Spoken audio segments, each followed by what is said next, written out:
to today's session where I will be answering another baking question for the commercial baking industry.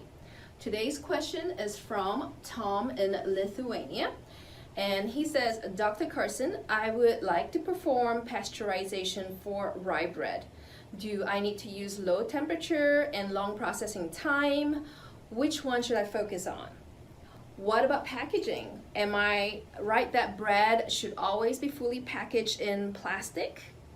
Well, first of all, Tom, thanks for reaching out. This is a great question.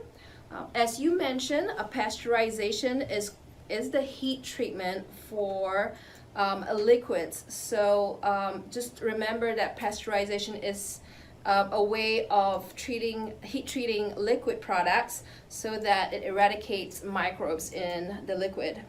For baking, baking is a kill step for solid products.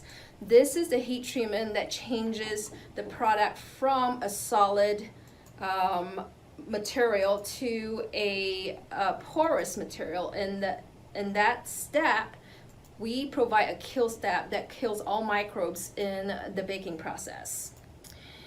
So let's start by having you type the word in, rye flour.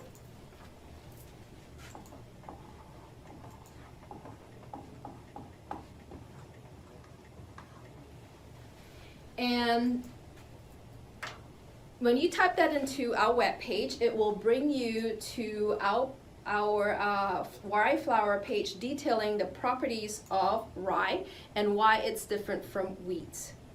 So why is rye different from wheat?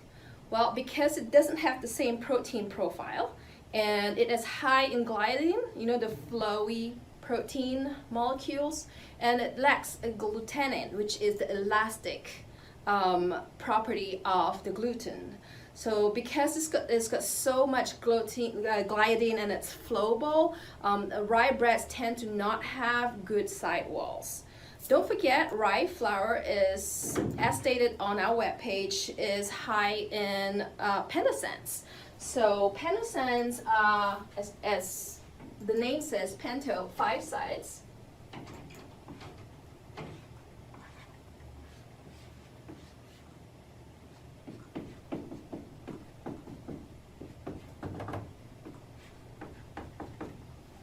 It's a 5 side molecule that has a lot of hydroxyl groups which like to suck water. So there are about 2% of pentosands in rye flour, which makes it a competitor for water absorption. So a lot of the water that gets used in rye flour actually goes to the pentosands, right?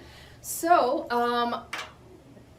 because they absorb so much water, pentosands are the reasons why you have to bake differently. So why bake rye bread differently? Mainly because of those bothersome molecules, right?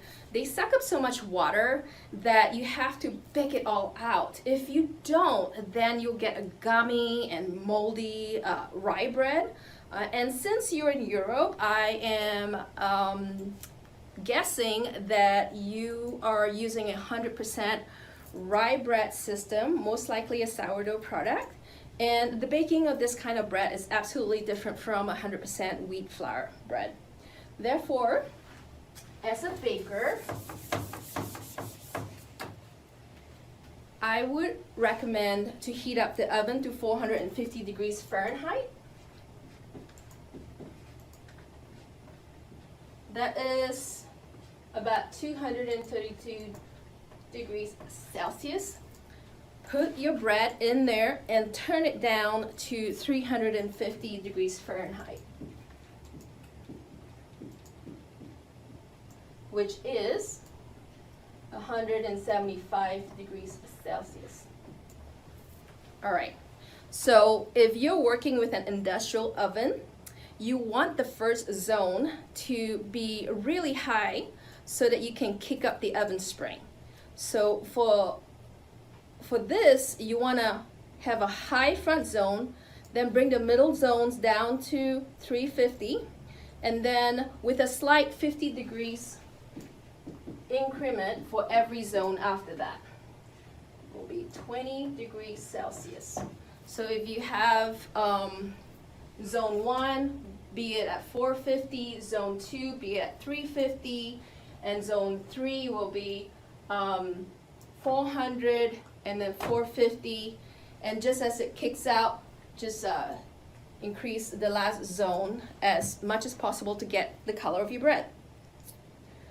Now, this is important if you're not familiar with thermal profiling, because you really need to get the internal temperature of the bread to 200 degrees Fahrenheit.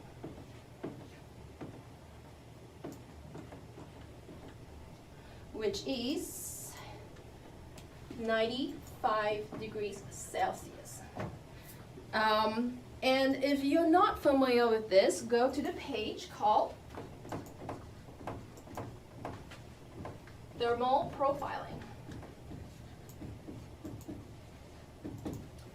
It is going to give you a graph with an indication of the crumb set zone. You need to bake the bread within 10 to 15% of the crumb set zone. And when you do this, especially for rye bread, you get a proper bake. And especially for rye breads with high moisture, you really need to stay at a minimum of 10%. You don't want to go down below that. So do me a favor, all your bakers out there, you need to stop guessing when to stop baking, and you need to start using thermal profile probes to understand what your internal temperatures are and how to stay within a crumb set zone. So, and you can do that with the thermal profiles in the market. People like Scorpion from Reading Thermal and a Mole from Bakewatch would do the job for you. To answer the last part of your question on packaging, should you package in plastic? So I have 2 points here. I don't know if you're a fresh bakery, and I don't know about your distribution channel. If you're a fresh bakery and your bread gets sold within a day, absolutely sell it in paper. But if you are a big wholesale baker and your bread lasts for more than 3 days, absolutely plastic, package only in plastic. And mainly because plastic enhances your shelf life and keeps the moisture in, makes the bread softer, right? So don't forget, before you package, you really have to cool down the rye bread. And because rye bread has so much moisture, it takes extra baking, extra cooling, right? So go to bread cooling.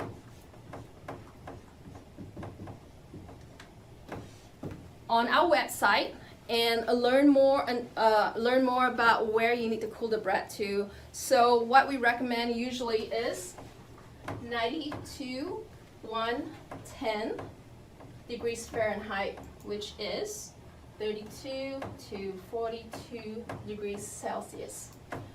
We want to target the low end of the spectrum to reduce the rye bread temperature to such a point where it's easy to slice and it's easy to package without condensation. And you want to give it a good cooling, because you want the bread to last longer. When you have condensation in the package, you will get molding faster. So you want to stop that. All right, so if you have any more questions, send it to askdrlynn@bakerpedia.com.